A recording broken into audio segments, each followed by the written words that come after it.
Hi there, welcome back to What Are You Going to Do With That? The podcast in which I chat with the guests and the researchers of the Minerva Center for the Rule of Law under Extreme Conditions at the University of Haifa. You're listening to me, Danni, again, a PhD student at the university here, and today's guest is Dr. Meike Lettau. Meike did her BA in Arts Education at the University of Dresden in Germany, and she also holds an MA in Arts and Cultural Mediation from Hildesheim University. Her master thesis dealt with arts and cultural mediation in processes of transformation in post-revolutionary Tunisia. Meike actually is a fresh doctor, as she has just recently finished her PhD. Right? When was that exactly? In December 2019. Very recent. Congratulations. Thank you very much. So you were a PhD student at the UNESCO Chair Cultural Policy for the Arts of Development, also at Hildesheim University, and you focused there on arts and cultural policy in transformation countries. And that is not all. Meike is also a member of the Cultural Innovators Network, the CIN. And the CIN is a Euro-Mediterranean network initiated by the Goethe Institute that advocates social and cultural change through cross-cultural dialogues with the Middle Eastern and North African region. She has worked with international cultural institutions, such as the Institute for Foreign Cultural Relations, the Goethe Institute Pune, if I say that right? Yeah. And the KOI International Artists Association, and also the Art Think South Asia. Meike, I have to say, this sounds very different from the usual Minerva guests coming from the field of law, but that makes your work all the more interesting for me. You do have the element of the extreme conditions in your research, though, which is what happens to cultural policy during and after a revolution, so I think you fit in very well. Let me congratulate you again on your new title and pour you my signature drink, which is Amaretto, Italian. I hope you like it. There you go. Yeah. I'll pour you some. A little bit for you, a little bit for me. There you go. Cheers. Cheers, Danni. Prost. Prost. I'd like to ask you a few short questions, and then you can try to give me short answers. Are you ready for this? Yes, I am. There we go. What is the first thing you do in the morning? In the morning, okay. I usually wake up, I'm turning on my mobile phone, and then I'm checking my WhatsApp messages or whatever I missed during the night, and then I think I'm getting out of bed, and I usually make myself a cup of coffee. Coffee. Yes. That's your drink. All right. Same with me. What is your most used emoji on WhatsApp? Is it a smiley or a sad face? No, or an I think angry it's a one? smiley that is actually laughing. Yeah. A laughing one? Yeah. All right. So if I would open your phone right now, it would not be a big heart or a puppy face? No, I'm not so much into the other smileys. All right. And then what was the last concert that you've been to? Oh, okay. I went to a concert in Berlin, the city where I live, of the artist Ilge Nur. Is that a German artist? Yes, it's a German artist, and she's very young, and I was kind of impressed how young she is and what great music she's already doing. So she's a singer-songwriter. A bit of both. Yeah. And would you recommend it to anyone else? Yeah, definitely. What was the name again? Ilge Nur. All right, thanks for that. And then what energizes you? Is there any activity you get excited about, or food, or maybe a person? I think I really love to do cycling. So what I usually do before I go to work, or if I'm on my way to the library or something, any weather conditions, I usually use my bicycle to go there. And this really gives me energy in the morning to start my day, because I like soak some fresh air and it's just like moving a bit, so you feel also ready with your mind. And this would be the case in Berlin. That's why you mentioned the weather. Now, the weather in Haifa is usually quite good, but we're also on a mountain. Do you own a bike here? Oh no, in Haifa I usually rely on the bus system. All right, Yeah. But you must miss the bike then. Yes, I do, definitely. As a Dutch person, I can relate to that. Yeah, sure. All But right. with these mountains, well, I think if you really live here, you can actually manage to go up the mountains with a mountain bike. But for me, it would be quite hard. Challenge. Yes. All right. Would you tell me about one thing that's on your bucket list? Here in Israel, I think I still plan to visit the desert. So Okay. I haven't been traveling a lot, so I'm still in the mood of exploring the country, and I think the Negev desert is one thing I definitely still want to do. All right. I think it's a wonderful place, and especially now heading into spring, will be very beautiful. So you should definitely try that. So let's move on to your work and your research now. Mm-hmm. Could you please tell me a bit more about how you became affiliated with the University of Haifa?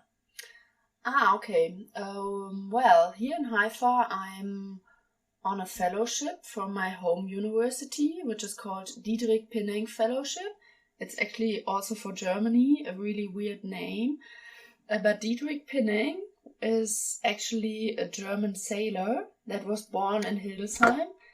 And he is known for discovering America 19 years before Christopher Columbus did. Okay. So this is the saying, and our university made up this fellowship to facilitate international exchange for their staff. So I was really lucky that they selected me, and I'm here in Haifa now for 2 months to build up relationships between my home university and the Haifa University, and also to get to know the cultural scene in Haifa and the cultural policy of Israel. So I was always interested in the Middle East, so that's why I actually now choose Israel. So were you able to choose yourself? You said that this program is for an exchange, so were you able to choose where you were going to go? Yes, because you have to find the partner university by yourself. And actually, I know a professor in Germany that has already worked with the Haifa University. So she recommended me, hey, Meike, why don't you go to Haifa? It's a really nice city. We have really interesting colleagues there. So that's actually how I made my choice. All right, wonderful to hear. And how do you like it so far then? Yeah, I really like it. The city itself, it's really cool. People are welcoming, and the people at the university are very helpful. All right, and you mentioned that you're going to stay for 2 months in total. Yes. So you're still connected to the Hildesheim University, yes. Right? What about any of these other institutes that I mentioned earlier? Are you still affiliated with those? Yes, definitely. I work in Hildesheim at the UNESCO Chair for Cultural Policy for the Arts and Development, and also the Department for Cultural Policy. And my task is actually a little bit different because I'm managing a graduate school with 2 partner universities in Ghana and Nigeria. So that's actually the project I am working for. And I will continue to work for when I return back to Hildesheim in March. Interesting. A very different region again. Mm-hmm. Have you been to Nigeria or Ghana, or is that not relevant for the job in particular? Yes, I travel a lot there. It's actually a different region, but the topics are pretty much the same. So we look on issues like what role are artists playing in conflicts, in fragmented societies, in just like in conflicts and fragmented societies. I always wanted to study something creative. So after I finished school, I actually had no really clue what options are there. So I decided to one that was already familiar to me. So it was like studying arts education for most properly becoming a teacher. But then actually when I studied it and I finished it, I went to India to work 1 year at the Goethe Institute. Was that a gap year or was that part of your studies? That was a gap year. It was actually a voluntary service that is supported by the German Foreign Office, and it's called Kulturweit. And they try to encourage young people to go abroad and make experiences in other countries. So it does sound like an experience, 1 year in India. Yeah, it definitely was. So I was posted to the Goethe Institute in Pune and working with a lot of German students that learned German in India. So we were mainly organizing workshops for them, but also like concerts of German bands or like design competitions. It was really a diverse work. So when I reflected what I wanted to study for my MA, I actually decided, okay, I think there can be some more, like just becoming a teacher. And I always I think I learned that I wanted to have these international elements in my future work. So then I was actually searching for MA programs, and I found the Masters in Arts and Cultural Mediation in Hildesheim, which was at that time really much fitting to the things I wanted to learn. So I decided to apply for it. I actually got invited for an interview, but I was still in India, so I wrote them and I told them I cannot be there. So in the end, we arranged a Skype call, and right at that moment, I was already traveling in India. So actually, I was in a tiny beach hut in Goa having my vacation. Heavy rain outside because it was monsoon time. And I made this phone call to the German university explaining why I want to study there. So in the end, this phone call was very easy. And I think it just confirmed that this is the right university for me. And so I went on. So during this gap year, you actually helped with the education, right? You were saying that these Indians were learning German there, and you helped with certain activities also around it. And here you were probably already exposed to the German cultural policy, right? Was that something that you realized at that time? Yeah, exactly. Yeah. So that's why you're like, German foreign culture policy. Interesting. Also the topic I researched on in my PhD. So that was definitely a connection. Right. And you did your BA in education in Dresden, and then you moved to Hildesheim, where you found this program, the MA. Is that far away from Dresden? It's maybe like 300 kilometers. I mean, Dresden is in the eastern part of Germany, and Hildesheim is in the northern part of Germany. All right. And was that the first time then that you went to live in a different place, that you moved around? No, because I already moved out from my parents' place, which is in the center of Germany, when I started the BA. Then I moved to India, I came back, moved to Hildesheim. Now I'm living in Berlin. So it's actually, for me, it's like kind of easy to resettle in new environments. So during your MA thesis, you already focused a little bit on Tunisia and the cultural policies and how they changed after the revolution. Did you already stay or get to visit Tunisia during your MA, or did that only start off with the PhD? Yeah, actually the MA was kind of also the start of the PhD in the end.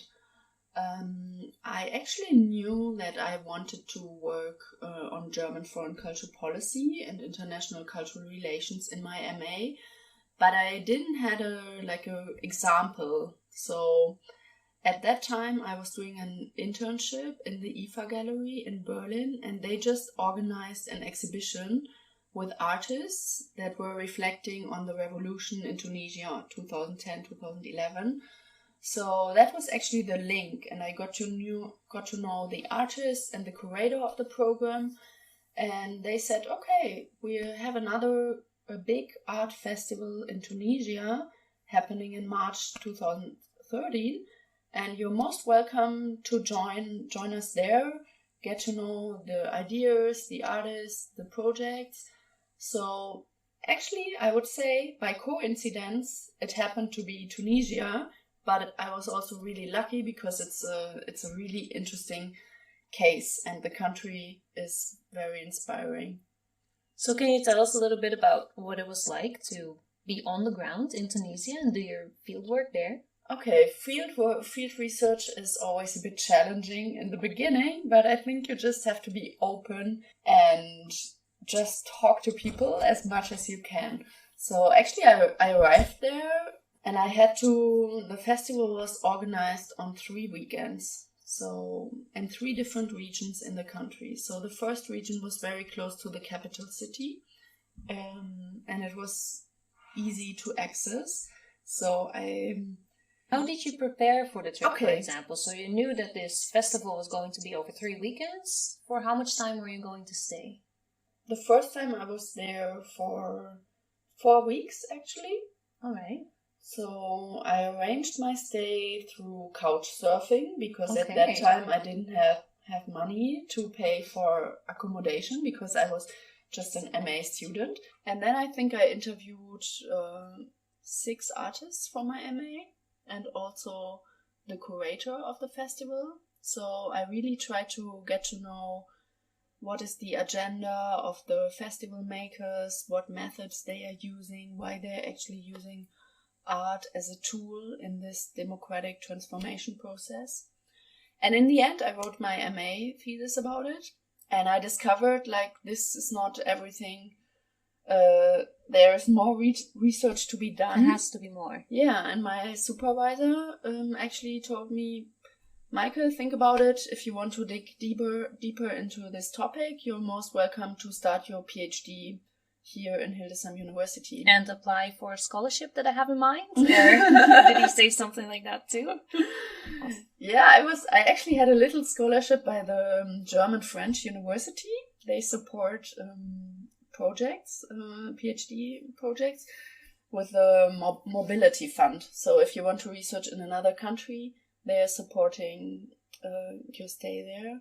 But I was always working aside of my PhD. So in the end, I did a part-time PhD. First, I worked in a gallery in Berlin. Then I worked at an arts association in Berlin. And later, like 2 years after I started my PhD, I also started a position at the university as a coordinator of this graduate school. All right. It sounds like you've always been very independent and getting around to different countries, different universities, different degrees. But sometimes it must have been a struggle too, because you always am working on the side because there's not always a scholarship. Did you have any family, friends, colleagues, or supervisors that you could rely on during all of the work? Yeah, so I think you really need a strong social network that is supporting you. Otherwise, it's really hard because you spend so much time alone in the library, coming up with thoughts. You're actually also sometimes really challenged in a way, like, am I getting the right outcomes of my research? Am I wasting my time, or am I actually doing something right? Yeah, Things sure. like that. Then how do I earn my money to actually pay for my living? Right, that's on the side, of course. That's on the side. But in the end, yeah, there are lots of struggles within this PhD phase. But I think actually you get stronger, and you also get to know more what you want to do and what makes sense for you to do and what things are maybe not necessary. This is really something you discover during the process, and it's hard to see it from the outside, but actually for yourself as being a person, it's a really great learning, this whole research process. So it was worth it. Yes. Yeah, it was worth it. If you have, like, in the end, this book with 300 pages, it's just like a big achievement. It is. Congratulations again. Thank you. Cheers. Cheers. All right. So you mentioned that there are some struggles involved and there are always challenges in whatever you do, of course, also with any other career. But could you tell us a bit about what was maybe one of the most difficult things you faced during your PhD? I think the biggest challenge is to narrow down what you really want to do. Because especially in the first 2 years, you come up with so many ideas. You think, oh, there's another cultural project that is really interesting, and I can also take this as an example. But in the end, you actually also have to kill your darlings, because you cannot cover everything with a PhD. And this is very hard to make this decision, what I really want to figure out in my research and what I actually have to leave aside. So for me, this was really maybe the hardest work, a part of really like organizing your time, cancel events with friends in the evening because you know you need to get up the next day at 8 a.m. to be in the library at 9. So this is of course a big challenge. But if you see it as a certain period in your life, you can also manage. Like for me, I would say the last year was very tough because I really focused on finish the writing, and that means you need to be highly concentrated. You cannot spend so many time with your friends or family. But yeah, I'm now happy that it's over, and I would say it was definitely worth it because you also discover yourself in a different way. And how much time did you spend in total on the PhD? In total, I started 2014, 15, 16, 17, 18, 19, 5 years, but I also had a gap year in between. I think almost 1 year. I was not working on it because I wasn't sure if I'm going to finish the PhD. I was not satisfied with my interviews and everything and with my work situation. But then actually I got the job at the university, and at that moment I decided, okay, this job allows you a lot of flexibility. It's possible to do the field research during your working time. You don't always have to apply for holiday at your other job. So at that time I decided, okay, let's finish this PhD, and then from then on I think it took me 2 more years or two and a half. This one gap year in the middle of the PhD was a bit of a lower point during the PhD? Yeah, definitely. It was very frustrating. I bet. Is the dissertation in English or in German? The dissertation is in German, but I'm trying to make a English article with the results. What do you think is the added value of doing it either in your own language, your native language, or in English? I think it's easier to do it in your native language. And because I also used a lot of German literature, because I was focusing on the work of German organizations. So actually that's why I used German as a language. But in general, I think especially academia in Germany needs to publish more in English to make the knowledge accessible to the bigger academic community. So the value would be bigger if you publish it in English, actually. Okay, so that's your next task then. Yeah, you're right. Very nice. All right, talking about your successes and your publications, what would you say is your biggest academic achievement? So far, I think my biggest academic achievement is the dissertation. Right, I would the definitely title. say that, yeah.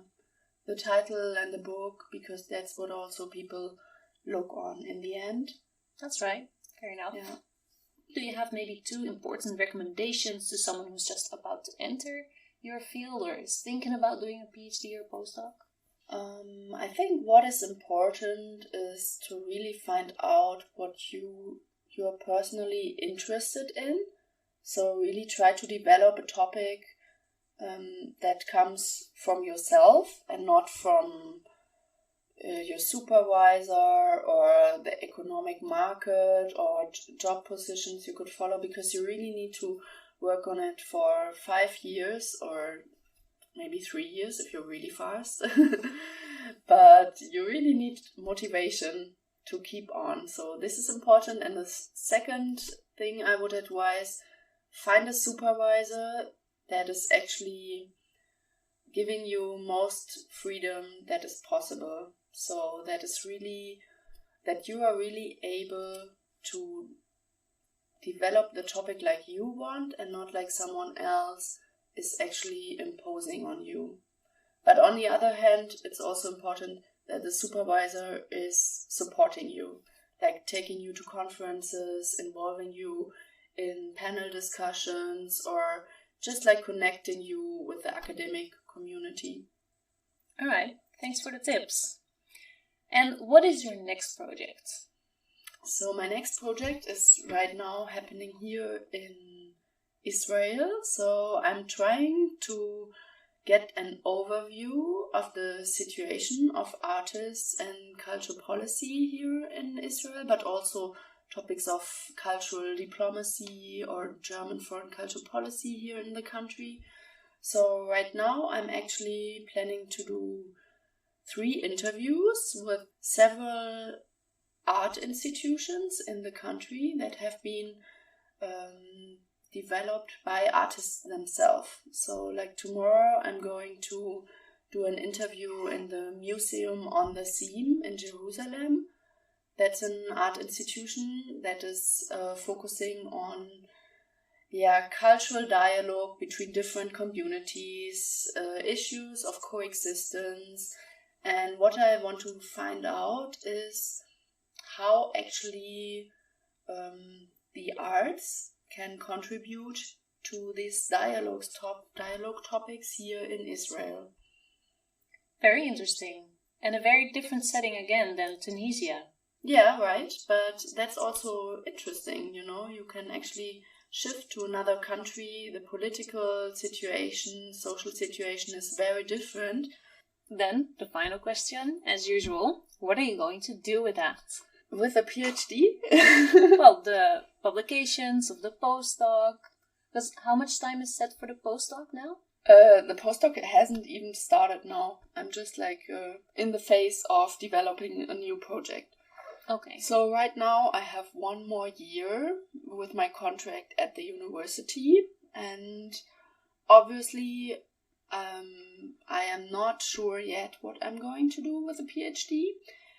There are, I think, 2 options. Either I'm going to stay at the university if I can find a good contract there, or, and that's the good thing because I focused on cultural policy, I can always also shift to the cultural sector and work at a cultural foundation or cultural organization. And to be honest, I still have to make up my mind what I actually want to do. Fair enough, and you still do have that time, so that's all right. Okay, to wrap up, I'd like to ask you another set of short questions. So here we go. What was the most important conference that you've been to? Or most interesting for different reasons? Okay, maybe the most interesting conference I have been to was the International Conference on Cultural Policy Research in Korea. Wow. So that was the first time I was actually presenting my research topic to an international audience. In English? In English, about Germany. And it turned out people in Korea were really keen of getting to know the German system. And we had really interesting discussions there. And it's actually a big conference that happens every 2 years.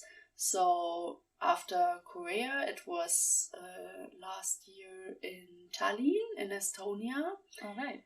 And this year, actually, it's going to take place in Kyoto, in Japan. Are you planning on applying again? Yes, I already applied for it, and fingers crossed that our proposal will be selected, because I'm planning to present this time with 5 colleagues of mine, and we all finished the PhD in Hildesheim, so we handed in a panel proposal, and that would be great if we could present our research there all together.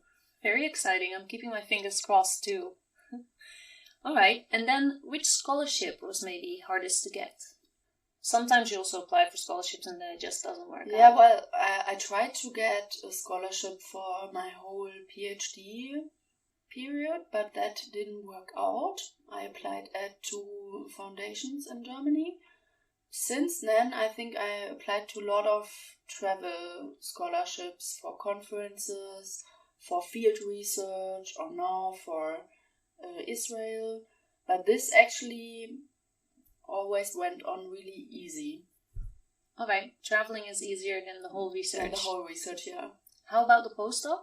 Postdoc, I haven't. But you need a scholarship for that too. Is that something you're looking into? Yeah, but I still need to figure out what sources are there and where actually I could get scholarships.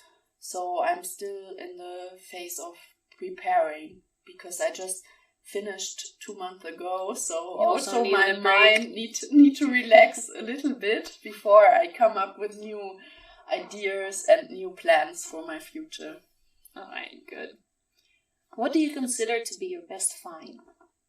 I think one of my findings what was really eye-opening was that international exchange is one of the key moments how art festivals and artistic initiatives actually get developed in many countries. So all the people I interviewed said that this was actually the moment where the idea was transferred into reality, or where the idea firstly came up in their mind. And I somehow like this finding because it transfers also on a general level to international exchange, and something we also experience during our lives if we go to another country.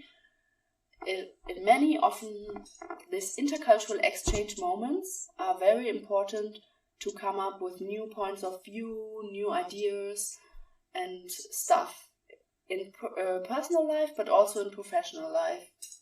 All right, very interesting. So it's something that maybe you had secretly already experienced yourself when you went to India? Yeah, maybe but you're something right. that you now found in theory and academically. Yeah, obviously there are many more findings on cultural activism, cultural organizations and cultural policy, but I won't go into details in this podcast. I will refer to my articles to read the other findings. Any titles to give us in the meantime then, of these articles, if we want to read them?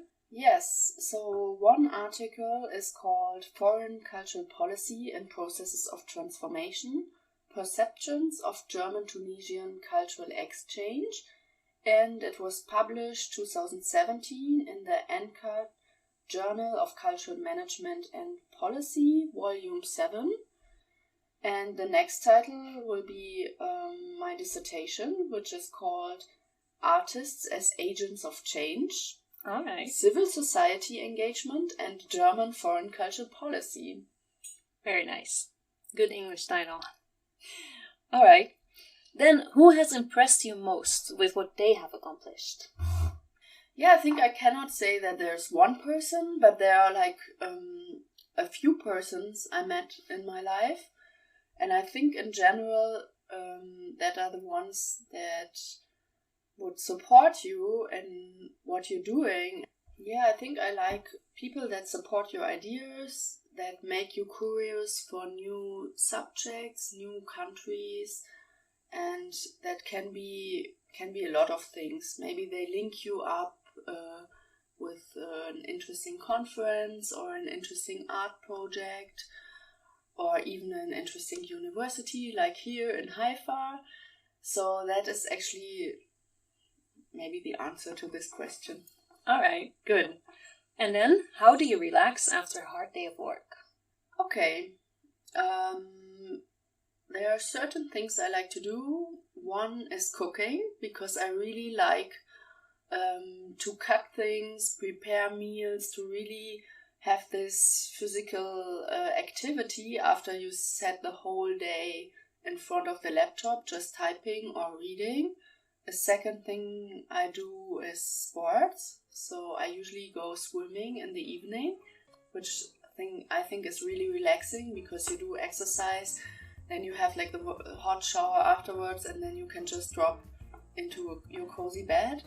Or the last one is also to meet friends, because I think it's really nice to talk to them and to just also discuss topics that are not always related to your own research in the evening. So it's really important to also switch to other things. Very important, that's right. Okay, so thank you very much for a little talk today, Meike, and as usual, also a thank you to the audience for listening. More episodes will follow soon, so keep an eye on the link where you found this one. Talk to you later. Alright, so you swim a lot, right? But not in Haifa, I suppose. No. Are you doing any other sports right now? In Haifa, I actually joined a running group at the beach. So this is now my plan B, because the sea is still too cold. And what do you cook? Any Indian food? Yes. What's your special dish? I like to cook Indian food, but also Italian food, Mediterranean food, all all kinds of stuff actually, but should mostly vegetarian. Oh, vegetarian. That's alright for me. I can still come and visit. I Yeah. can invite